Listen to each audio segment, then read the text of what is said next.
Ok, en esta materia vamos a trabajar con principios de ingeniería de software. En esta asignatura vamos a hacer el análisis para el desarrollo de un software. Ustedes ya llevaron algunas materias de programación, como es lógica de programación, y ya llevaron alguna materia de programación, donde el docente les dice, a ver, vamos a hacer un programa que haga una suma, que haga una resta, que me calcule el área de un triángulo, De pero hecho, no, son, perdón, no hemos llevado ninguna materia de programación. Hemos son, llevado nada más fundamentos de programación. Es la única materia que hemos cursado con respecto a programación. ok, pero en fundamentos de programación ya vieron algo de algoritmos. Sí. Ok, y en esos algoritmos pues empezamos a ver cuáles son las bases de la programación, cómo es que nosotros empezamos a pedirle datos a un programa a través del teclado, cómo hacemos un cálculo y cómo mostramos un resultado.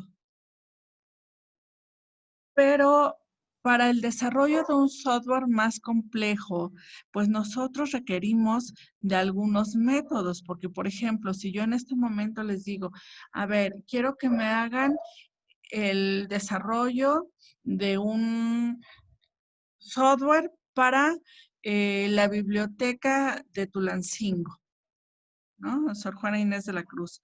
Supongo que todos ustedes en algún momento han ido a una biblioteca. Si no ha sido a esa, ha sido a la de la escuela, a la de alguna institución donde trabajen. Ajá. Y todos tendrán alguna idea de cuál es el proceso de la biblioteca. Si yo les digo en este momento, quiero un software que me haga todas las funciones que realiza el bibliotecario,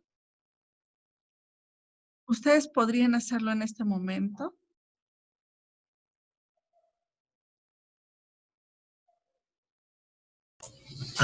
¿Cómo? Hacer que se hagan lo que son los préstamos de libros y todo eso. Ajá. Pues yo creo que sí, ¿no? Bueno, tendríamos una idea de más o menos cómo hacerlo. Pero dices, tendrías una idea de más o menos cómo hacerlo.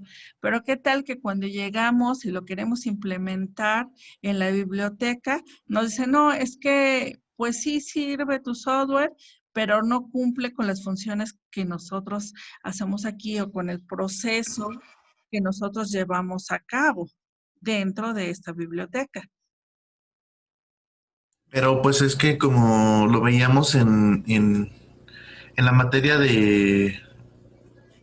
Ay, se me fue el nombre. La pasada que tuvimos, compañeros, pues tendríamos que ver cuáles son las necesidades para poder generar o crear ese software, ¿no? Así es. Entonces, o sea, no podemos partir de que yo les diga en este momento, desarrollen un software y que cada quien lo haga como tenga en su mente el proceso, ¿no? Tenemos que pasar por un análisis, tenemos que eh, hacer un diseño previo a la elaboración del software. ¿Por qué creen ustedes que sea importante hacer estos pasos? Bueno, es importante porque vamos a conocer este, las causas raíces de las necesidades que tiene la biblioteca para poder eficientar su trabajo. Sí, efectivamente. Nosotros tenemos que conocer cuál es el proceso de negocio de la organización donde nosotros eh, pretendemos desarrollar ese software. Ujú, ¿Ah? así es, maestro. Entonces, bueno, para trabajar con esto, pues necesitamos algunas bases de lo que es la ingeniería de software. Por eso esta materia se llama Principios de Ingeniería de Software. Dentro de esta vamos a trabajar con la introducción a la ingeniería. Primero vamos a ver algunos elementos, fases y actividades del proceso de software, algunas características de los modelos del proceso de software y vamos a ver qué modelo es el que se puede elegir para el desarrollo de un software. Entonces, en primer lugar, pues todos sabemos que el software son todos aquellos elementos que trabajamos en algún dispositivo electrónico, ya sean los programas, las aplicaciones como Word, Excel, PowerPoint, eh, algunos algoritmos, juegos, todo aquello que nos permite interactuar con la computadora son programas. Por eso nos dice que son un conjunto de programas y rutinas que permiten a las computadoras realizar determinadas acciones.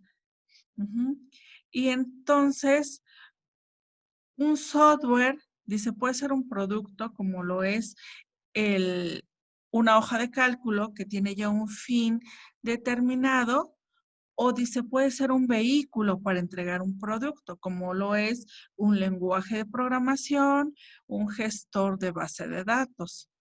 Lo usamos para desarrollar un producto que finalmente va a ser un software. Y el software tiene algunos atributos. ¿Cuál va a ser su función que va a desempeñar? Lo vamos a usar como un procesador de textos, lo vamos a usar para crear otro programa, lo vamos a usar con una finalidad específica. Y dentro de una categoría de software, pues tiene diferentes desempeños de acuerdo a las características que el mismo proveedor le da. No es lo mismo un gestor de base de datos como Access que uno como SQL Server o otro como Oracle. Cada uno tiene diferentes elementos, diferentes capacidades y diferente forma interna de procesamiento, lo que le da un desempeño a ese producto. Pero nosotros debemos buscar que cuando nosotros creamos un producto, este sea sustentable, sea confiable y sobre todo sea utilizable. Es decir, si yo voy a pagar por el desarrollo de un software, bueno, yo quiero saber que ese software me va a redituar lo que yo invertí en él, que toda la información que yo obtenga me permita tomar decisiones en tiempo real y sobre todo que se utilice para todas las funciones que yo desarrollo dentro de mi organización. Y existen productos ya genéricos, como hablábamos de un procesador de textos, que su función va a ser esa. Pero hay software que son más personalizados, los que se desarrollan para un cliente en particular, para cubrir sus necesidades de negocio. Y ahí es donde entramos nosotros, porque somos los que vamos a crear este software. A través de un contrato de software y con un costo que por supuesto es mucho más alto, porque yo puedo, por ejemplo, comprar un software comercial como el My Business, por ejemplo, que cuesta 1,000 pesos, ¿no? Para el control de un punto de venta. Y si yo quiero desarrollar un software similar, no se lo voy a vender a mi cliente en 1,000 pesos. ¿Por qué? Porque ese software que cuesta 1,000 pesos lo desarrollan masivamente y ellos están calculando vender 1,000 productos, 1,000,000 de productos, que si lo multiplico por 1,000 que cuesta cada uno, va a redituar por mucho el costo de elaboración. Pero si yo lo desarrollo para un cliente en específico, entonces ese cliente es quien va a absorber todo el costo del producto que se le va a desarrollar a medida. Entonces, por eso el software personalizado es mucho más caro que el software comercial. Y pues cuando yo desarrollo un software, pues tengo que tener en cuenta que hay que darle un mantenimiento para que ese software siempre esté vigente, porque por ejemplo, si yo hago un software de facturación y lo hice en el año 2000, pues ¿cuántas reformas ha habido dentro de Hacienda para llegar a la facturación electrónica como se maneja el día de hoy? Entonces hay que estarle dando mantenimiento, hay que estarlo actualizando para que siempre esté vigente, para que cumpla incluso con normas especificadas por otros organismos, como en este caso sería la Secretaría de Hacienda y Crédito Público, quien es la que dicta cómo se deben establecer las facturas para que sean válidas, ¿no? Actualmente con la facturación 3.0. Y en base a que un software pues nos dé los resultados esperados, esté vigente, cumpla con todo, pues vamos a saber que es un software confiable, que va a ser también seguro, porque hay que considerar también aspectos de seguridad en el desarrollo. Por ejemplo, díganme, ¿qué pasaría si ustedes tuvieran todos los privilegios dentro de Connect? ¿Qué pasaría?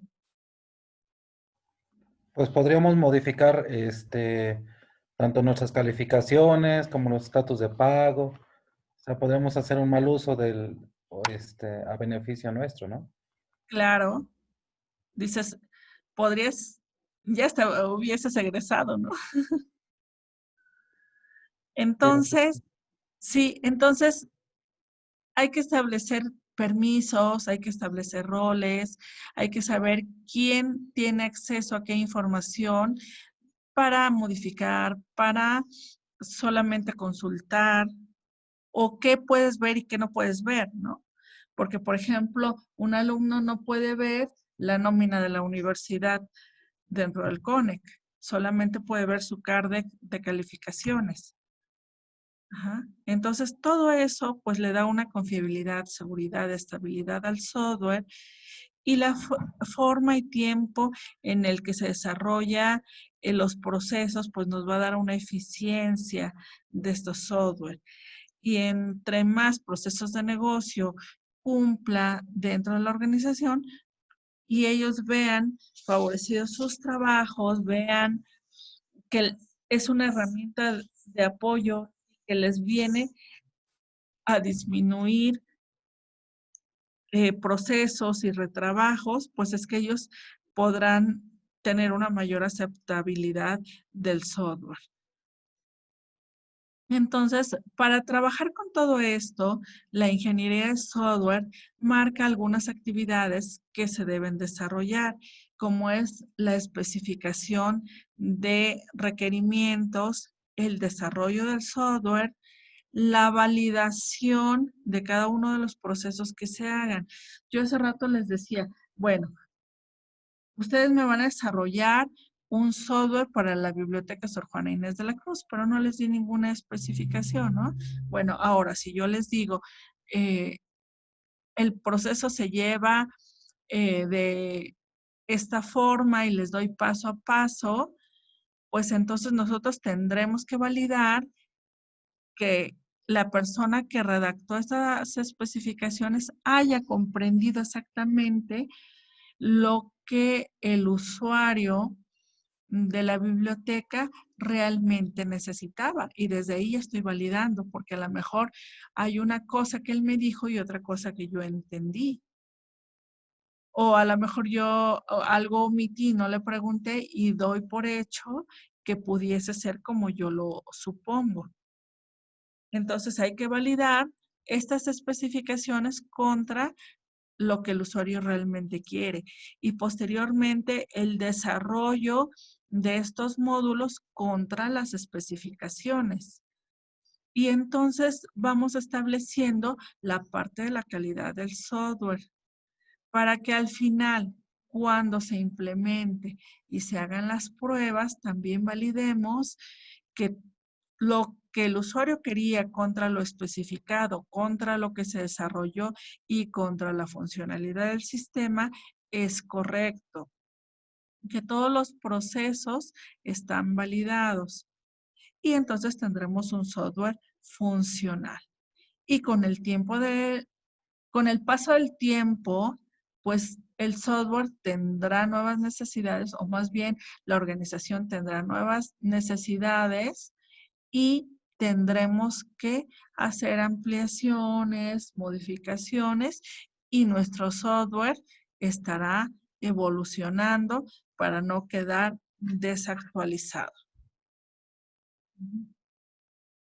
Entonces, para esto, pues vamos a ver que la ingeniería del software se enfrenta a algunos retos, porque como les mencionaba hace un momento, del año 2000 hacia acá, pues la forma de facturar que antes se hacía en papel y se mandaba a la imprenta la factura y traía un sello que autorizaba Hacienda y que yo la llenaba a mano, a máquina de escribir o como se me ocurría llenarla, ahora que es un timbrado electrónico. Entonces, nosotros tenemos que estar trabajando constantemente para cubrir estas necesidades. Y hay que tener en cuenta siempre qué es lo que nosotros vamos a hacer, delimitar muy bien cuál es el desarrollo que vamos a hacer, porque, por ejemplo, si hablo de hacer una automatización de la Universidad Politécnica, pues tengo el área de recursos humanos, caja, biblioteca, control escolar, activos. Entonces, si yo me comprometo a entregar una automatización de la universidad, pues a lo mejor me va a llevar 3 años hacerlo. Y a lo mejor eso me va a costar, no sé, 5 millones de pesos. Y en este momento la universidad me da un presupuesto de 500,000 pesos.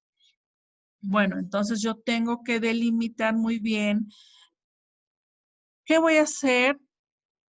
Pues sí se puede hacer la automatización de toda la universidad, pero por etapas. Y en la primera etapa, ¿qué voy a incluir? ¿Qué voy a incluir? ¿Qué tiempo me va a llevar? Y si va acorde al presupuesto establecido.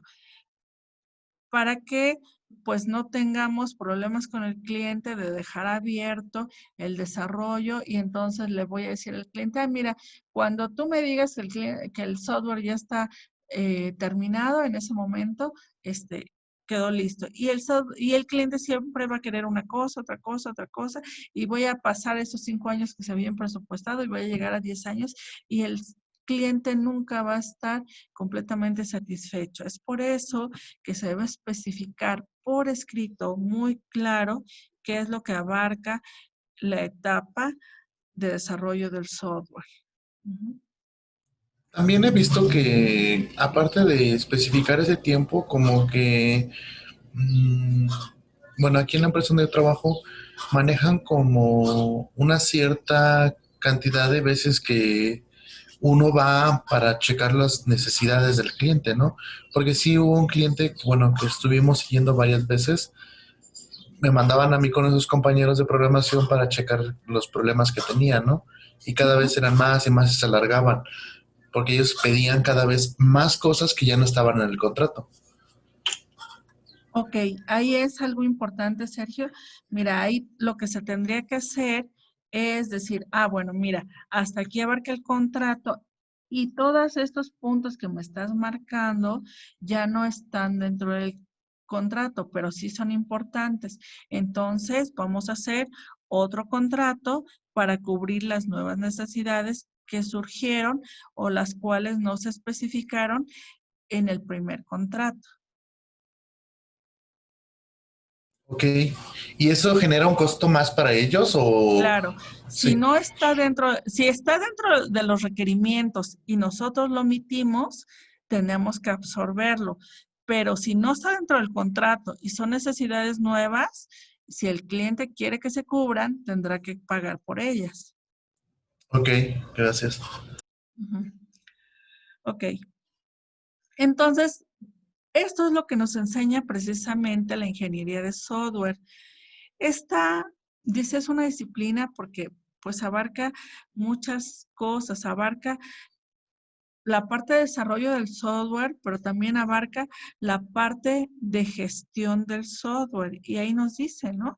Es una disciplina de ingeniería que se interesa por todos los aspectos de la producción de software, desde las primeras etapas de la especificación del sistema hasta el mantenimiento del mismo cuando ya está en operación. Dice, incluye actividades de administración del proyecto. Entonces, no es solamente la parte de desarrollo, sino también la parte de gestión, la parte de costos, ajá, la parte de documentación del proyecto de forma administrativa. Entonces, todo esto abarca lo que es la ingeniería de software. ¿Y quién lo hace? Pues obviamente el ingeniero de software, ¿no? Es quien va a aplicar todas esas teorías, métodos y va a usar todas las herramientas que necesite para el desarrollo de software, incluso algunas metodologías. Ahí, por ejemplo, hay una metodología del PMBOK que está muy aplicada a esta parte del desarrollo de la gestión del proyecto. Ujú. Y bueno, siempre debemos recordar que hay que manejarnos con ética. En esta parte del desarrollo del software, pues el cliente nos confía todas sus fórmulas, sus formas de trabajo y, e incluso toda la información. Por lo tanto, pues hay que tener muy en cuenta lo que son los códigos de ética y práctica profesional de la ingeniería de software, que nos van a hablar de la confidencialidad, del desarrollo. Por ahí les voy a encargar que le den una leída porque pues es algo muy importante, sobre todo para no meternos o no caer en aspectos legales. Y bueno, Sí, está bien, maestro. sí, les decía yo ahí, aparte de la confiabilidad, de las competencias, acerca del mal uso de la computadora incluso y de los derechos de propiedad intelectual. Siempre hay que tener muy claro, por ejemplo, si se le va a vender al cliente solamente el programa ejecutable o el código, porque el código pues tiene otro valor económico. Si yo le digo, ¿sabes qué? El desarrollo del software y dejártelo funcional te vale $1,000,000. Pero quiero el código. Sí, pero el código te cuesta por lo menos 2,500, ¿no? Porque obviamente eso significa que él va a poner sus programadores y que él lo va a seguir modificando y eso a mí ya no me va a necesitar y si yo lo desarrollo, tiene un costo o bien un contrato por cada modificación que se haga, ¿no? Ahí todo eso se debe dejar muy claro a quién le pertenece y Oiga, profe, cuál, una sí, pregunta, perdón. ¿Esos lineamientos entonces se tienen que plantear desde un principio para claro, que se tiene que plasmar en algún documento al iniciar el desarrollo de ese software? sí, sí, sí. Para eso son los contratos de desarrollo de software, Ujú. porque además de todo, eso le ampara al cliente que tú le entregues lo que prometiste ahí y a ti te ampara que el cliente te pague lo pactado por lo que se estableció ahí. Sí, maestra, gracias. Por eso es importante esta materia. Ok, ok, chicos, detuve un momento la grabación.